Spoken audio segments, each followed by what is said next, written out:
Hello friends, welcome to WBSSC group C 50 English mock test series, যেখানে প্রতিটি প্রশ্ন WBSSC latest syllabus প্যাটার্নকে লক্ষ্য রেখে তৈরি। আজকের আমাদের মক টেস্টের ফার্স্ট প্রশ্ন, choose the synonym of meticulous. Meticulous কথার অর্থ হলো যে ভেরি কেয়ারফুল, ভেরি কেয়ারফুল, যে সব কাজে অত্যন্ত কেয়ারফুল থাকে তাকে বলা হয় মেটিকুলাস পার্সন।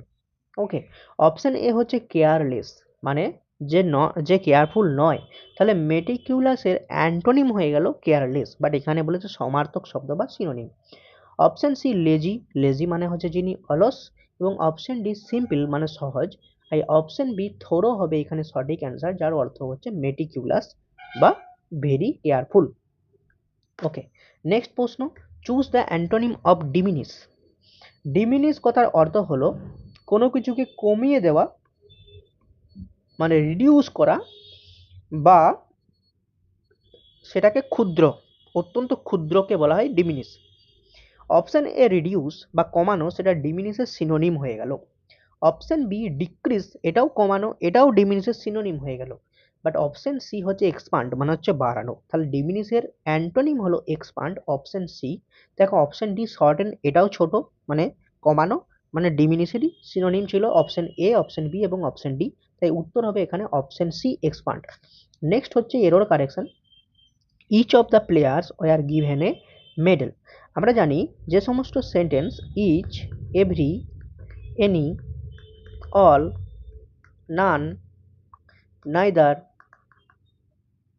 বা তোমার আইদার, আচ্ছা, এগুলো দিয়ে শুরু হয়ে থাকে, তারপরে কিন্তু তোমার হচ্ছে ভার্ব অবশ্যই সিঙ্গুলার হয়ে থাকে, ভার্ব অবশ্যই সিঙ্গুলার হয়ে থাকে। তো এখানে ইচ অফ দ্য প্লেয়ার্স মানে প্লেয়ারের মধ্যে প্রত্যেকে, মানে এক একজন, ইচ মানে এক একজন, ওয়ার গিভেন এ মেডেল, তাদেরকে একটা একটা করে মেডেল দেওয়া হয়েছিল। যেখানে ইচ রয়েছে তাই এখানে ওয়ারের জায়গায় হবে ওয়াজ। ওকে, তো অপশন সি হবে এখানে কারেক্ট। নেক্সট প্রশ্ন, he is responsible that's the loss, মানে তিনি এই লসের জন্য রেসপন্সিবল ছিলেন। তো রেসপন্সিবল ছিলেন কি লসের জন্য, তাই রেসপন্সিবলের পরে ফর প্রিপোজিশন আসবে, ফর কথার অর্থ হচ্ছে জন্য। ঠিক আছে, তাহলে অপশন বি হবে এখানে কারেক্ট। নেক্সট প্রশ্ন, she was angry dash me for being late. তাহলে কি দেরি হওয়ার কারণে সে আমার প্রতি রেগে গিয়েছিল। ঠিক আছে, অ্যাংরির সঙ্গে কখনো কখনো অ্যাট বসে আর কখনো কখনো উইথ বসে। দেখো, যদি অ্যাংরি উইথ হয়, অ্যাংরি প্লাস উইথ হয়, সেটা হচ্ছে কোনো ব্যক্তির ক্ষেত্রে হয়ে থাকে, মানে পার্সনের ক্ষেত্রে অ্যাংরি উইথ বসে। বাট যদি অ্যাংরি অ্যাট হয়, সেটা কোনো বস্তু বা ম্যাটেরিয়ালের ক্ষেত্রে বা কোনো সিচুয়েশনের বা অবস্থার ক্ষেত্রে অ্যাংরি অ্যাট হয়ে থাকে। শর্ট ফর্মে বোঝাতে গেলে ব্যক্তির ক্ষেত্রে অ্যাংরি উইথ, বাকি ক্ষেত্রে অ্যাংরি অ্যাট হয়। বাট এখানে সে আমার প্রতি রেগে গিয়েছিল, বাট আমি তো ব্যক্তি পার্সন, তাই এখানে অ্যাংরি উইথ মি, অপশন হবে অপশন বি। ওকে, নেক্সট প্রশ্ন, the manager has approved the plan, voice change করতে বলেছে। তাহলে এখানে the manager subject, has approve হচ্ছে অবজেক্ট, এবং দ্য হ্যাজ অ্যাপ্রুভ হচ্ছে ভার্ব, এবং দ্য প্ল্যান হচ্ছে অবজেক্ট। তাহলে ভয়েস চেঞ্জে প্রথমে অবজেক্ট আসে, তাই হবে the plan. The plan singular, তাই হ্যাজটাই বসলো, হ্যাজের পরে been approved, APPRO VD by the manager, by the manager. ঠিক আছে, বাই দ্য ম্যানেজার। তো এখানে অপশন কোনটা মিলছে, দ্য প্ল্যান ইজ অ্যাপ্রুভড না, হ্যাজ হবে, তাই অপশন এ ভুল। দ্য প্ল্যান ওয়াজ অ্যাপ্রুভড না, এখানে হ্যাজ হবে, তাই অপশন ভুল। তাই C, the plan has been approved by the manager, option C হবে এখানে correct. Okay, next spelling occurrence. অকারেন্সের স্পেলিং হলো OCCURENCE। এই অকারেন্স কথার অর্থ হচ্ছে ঘটা। ঠিক আছে, তাহলে OCCURENCE, এখানে ডবল আর আছে, তাই অপশন এ ভুল। OCCURENCE, অপশন বি হচ্ছে তোমার সঠিক অ্যান্সার।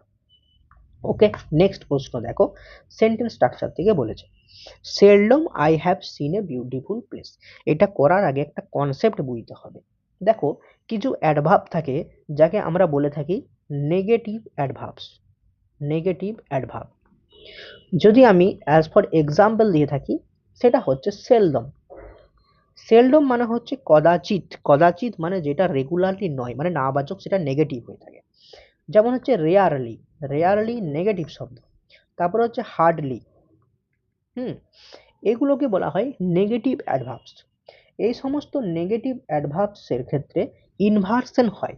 ইনভার্সন কথার অর্থ হচ্ছে মানে অক্সিলারি ভাবটা আগে বসে এবং তারপরে সাবজেক্ট বসে, বা ঘুরিয়ে বলতে গেলে সাবজেক্টের আগে অক্সিলারি ভার্ব বসে নেগেটিভ অ্যাডভার্বের ক্ষেত্রে, যেমন সেলডম, রেয়ারলি, হার্ডলি, স্কার্সলি, এগুলো, বেয়ারলি, এগুলোর ক্ষেত্রে। তাহলে এক্ষেত্রে হলো ইনভার্সন, এটাকে বলা হচ্ছে ইনভার্সন। তাহলে ইনভার্সন কথার অর্থ কি, যে সাবজেক্টের আগে অক্সিলারি ভার্ব বসবে।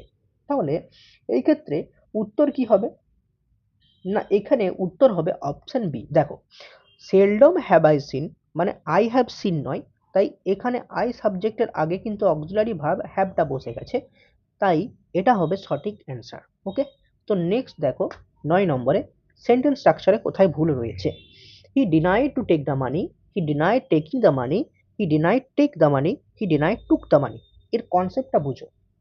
দেখো ডিনাইড, কিছু শব্দ আমি উদাহরণ দিই, যেমন হচ্ছে ধরো ডিনাইড, তারপরে হচ্ছে অ্যাভয়েড, ওকে, তারপরে ধরো এনজয়, এনজয়, বা ধরো মাইন্ড, এই শব্দগুলোর ক্ষেত্রে দুটো ফ্যাক্ট বসে। যদি এই শব্দগুলোর পথে, এগুলোকে আমি ওয়ার্ড দিয়ে লিখছি, তাহলে এই ওয়ার্ডগুলোর পরে, এই ওয়ার্ডগুলোর পরে যদি তোমার নাউন থাকে, তাহলে যেমন সেন্টেন্স স্ট্রাকচার হয় নর্মালি হয়ে যায়। ওকে, বাট এই ওয়ার্ডগুলোর পরে যদি ভার্ব থাকে, তাহলে অবশ্যই ভার্বের সঙ্গে আইএনজি যোগ করতে হয়।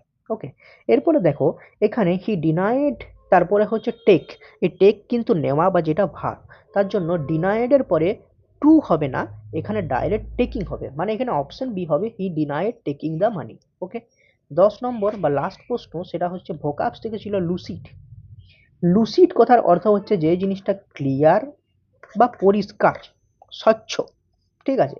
অপশন এ কনফিউজিং, কনফিউজিং মানেই তো তোমার যে জিনিসটা পরিষ্কার নয়, একটা কনফিউজিং ব্যাপার, একটা ঝাপসা ব্যাপার রয়েছে তার মধ্যে, তাহলে অপশন এ ভুল। অপশন সি নয়েজি, নয়েজি মানে যেটা অত্যন্ত শোরগোল টাইপের হয়ে থাকে বা পেছনে চিৎকার চেঁচামেচি উচ্চস্বরে চলছে, তাকে নয়েজি বলা হয়ে থাকে। অপশন ডি ডার্ক মানে হচ্ছে অন্ধকার, তাই এখানে অপশন বি ক্লিয়ার হচ্ছে পরিষ্কার, যেটা হবে লুসিডের সঠিক সিনোনিম বা সিমিলার মিনিং। ওকে, তো এখানে ছিল মাত্র 10টি প্রশ্ন। তো অবশ্যই জানাবে তোমরা 10-এর মধ্যে কত স্কোর করলে। ভালো লাগলে অবশ্যই চ্যানেলটাকে লাইক, শেয়ার, সাবস্ক্রাইব করে পাশে থেকো। তো দেখা হচ্ছে পরের ভিডিওতে।